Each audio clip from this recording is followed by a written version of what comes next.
Shalom, jemaat Tuhan, selamat pagi. Berjumpa kembali dalam doa pagi online.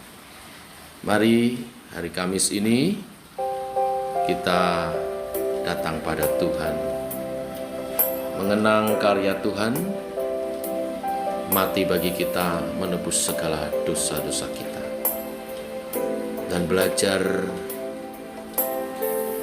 mengasihi Tuhan atas apa yang telah Dia karuniakan kepada kita. Dengan apa akan kubalas? Kau Allah yang setia, Kau Allah yang setia, Bapa yang mulia, kasih-Mu besar Tuhan. Kau pulihkan hidupku, Kaulah harapanku, hidupku dalam-Mu. Terima kasih Tuhan, Kau selamatkan hidupku.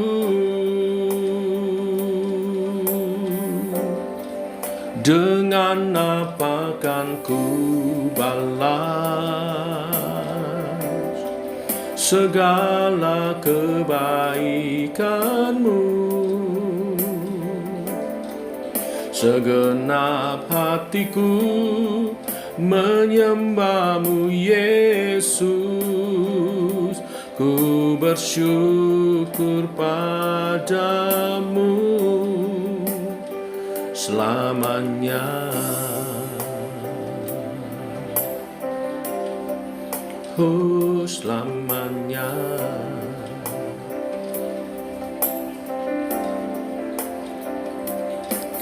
Kaulah harapanku, hidupku dalam-Mu. Terima kasih Tuhan, Kau selamatkan hidupku.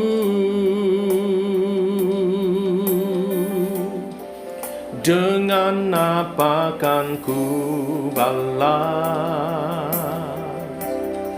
segala kebaikan-Mu? Segenap hatiku menyembah-Mu Yesus, ku bersyukur pada-Mu. Dengan apa kan ku balas segala kebaikan-Mu? Segenap hatiku menyembah-Mu Yesus, ku bersyukur pada-Mu selamanya.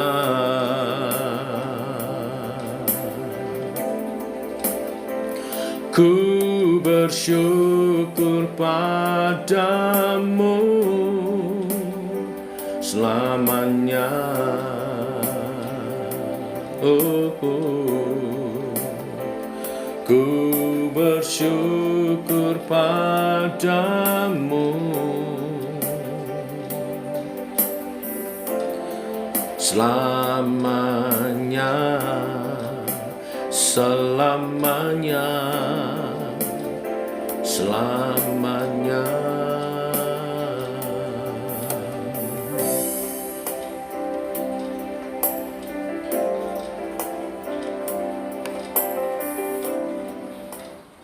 Demikian kerinduan kami Tuhan, mensyukuri karya keselamatan yang Kau beri kepada kami.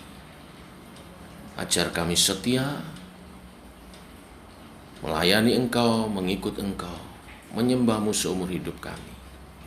Teguhkan oleh kebenaran firman yang sebentar kami renungkan bersama. Dalam nama Tuhan Yesus Kristus.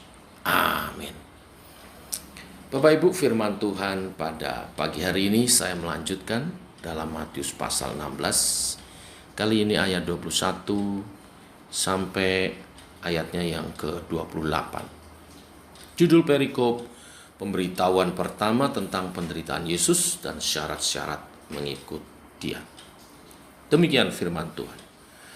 Sejak waktu itu Yesus mulai menyatakan kepada murid-muridnya bahwa Ia harus pergi ke Yerusalem dan menanggung banyak penderitaan dari pihak tua-tua, imam-imam kepala, dan ahli-ahli Taurat, lalu dibunuh dan dibangkitkan pada hari ketiga. Tetapi Petrus menarik Yesus ke samping dan menegur Dia, katanya, "Tuhan, kiranya Allah menjauhkan hal itu sekali-kali takkan menimpa Engkau." Maka Yesus berpaling dan berkata kepada Petrus, "Enyahlah iblis, engkau suatu batu sandungan bagiku, sebab engkau bukan memikirkan apa yang dipikirkan Allah, melainkan apa yang dipikirkan manusia."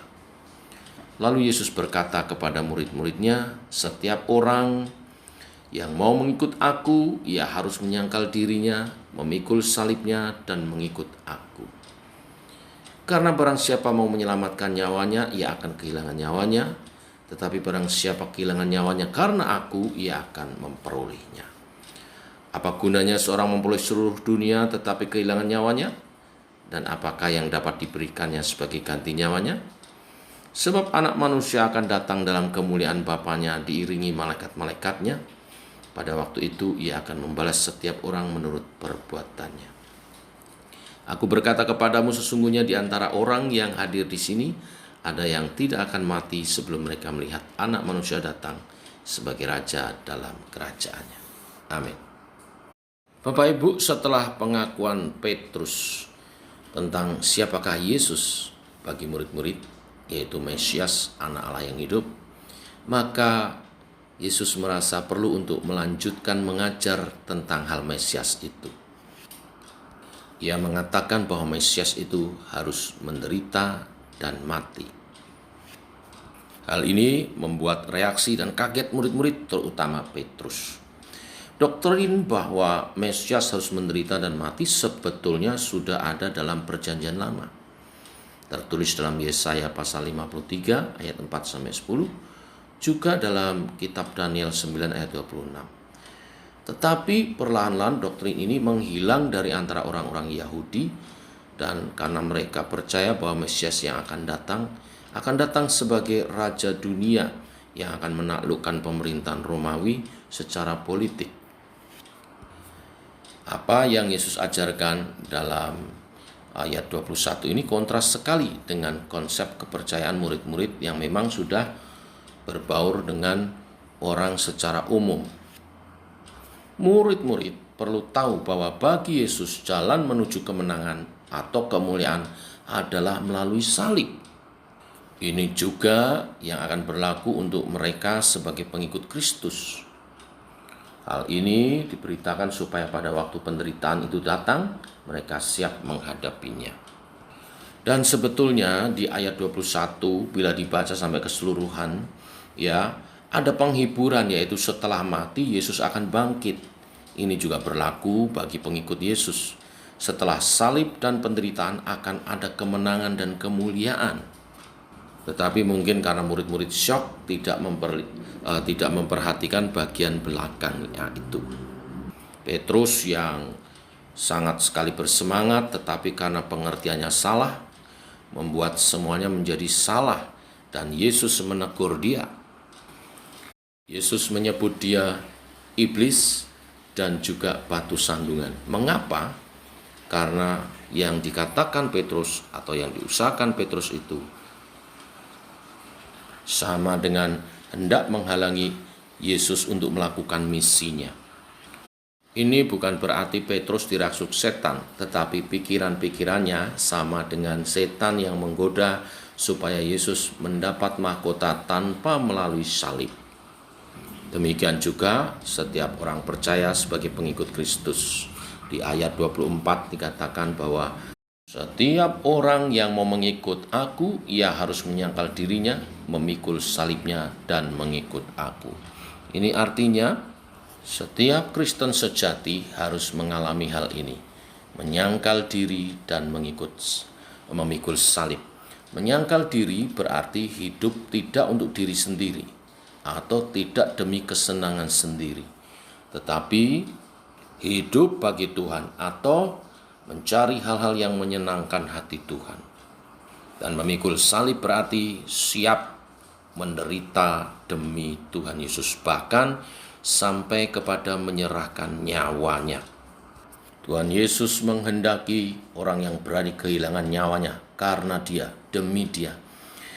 Sebaliknya, orang yang takut menderita, mencari aman, dan rela menyangkal Yesus akan kehilangan nyawanya.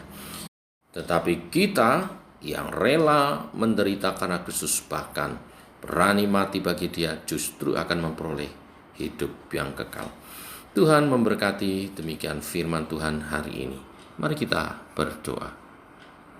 Bapa, kami mengucap syukur untuk firman Tuhan hari ini dan hari yang baru. Tuhan, Kau mengingatkan kami sebagai pengikut-pengikut-Mu untuk kami berani menyangkal diri dan memikul salib kami. Kami hidup untuk menyenangkan hati Tuhan. Kami hidup untuk melayani Tuhan. Kami hidup berani menderita demi kebenaran firman Tuhan dinyatakan. Roh Kudus, tolonglah kami, mampukan kami. Engkau yang menolong setiap kami.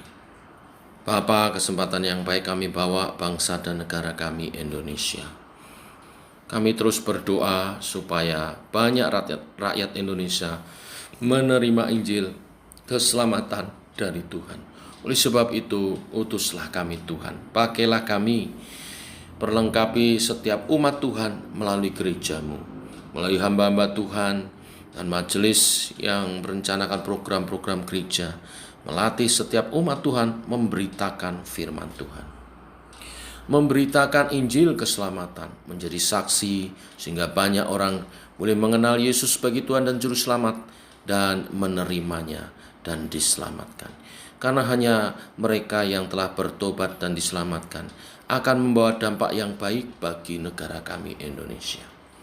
Tak lupa kami bawa pemimpin bangsa ini, Bapak Presiden Jokowi, dan juga wakilnya Ma'ruf Amin, dan juga jajaran menterinya, supaya dapat menjalankan tugasnya dengan baik, sehingga Indonesia menjadi lebih baik, adil, makmur, bertoleransi, hidup rukun dalam kesatuan, seperti yang dicita-citakan oleh setiap rakyat Indonesia.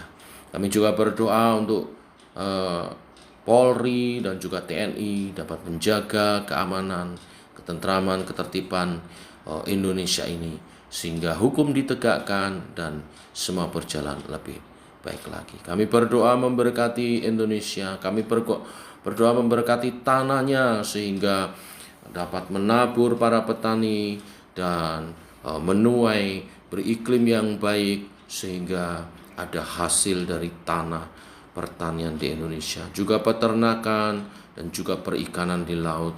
Tuhan beri cuaca yang baik supaya para nelayan juga dapat bekerja, melabuhkan kapalnya dan juga menangkap ikan dengan baik.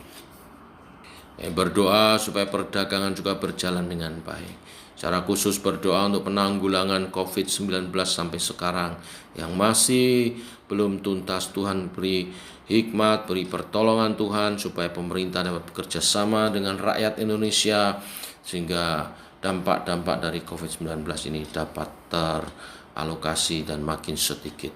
Kami berdoa supaya vaksinasi berjalan dengan baik, sehingga mengurangi dampak penyebaran dan juga penularan. Tim medis dan Satgas COVID dapat bekerja baik dengan aparat pemerintah yang lain bekerja sama, sehingga dapat menanggulangi dampak-dampak lebih luas lagi. Inilah doa-doa kami Tuhan.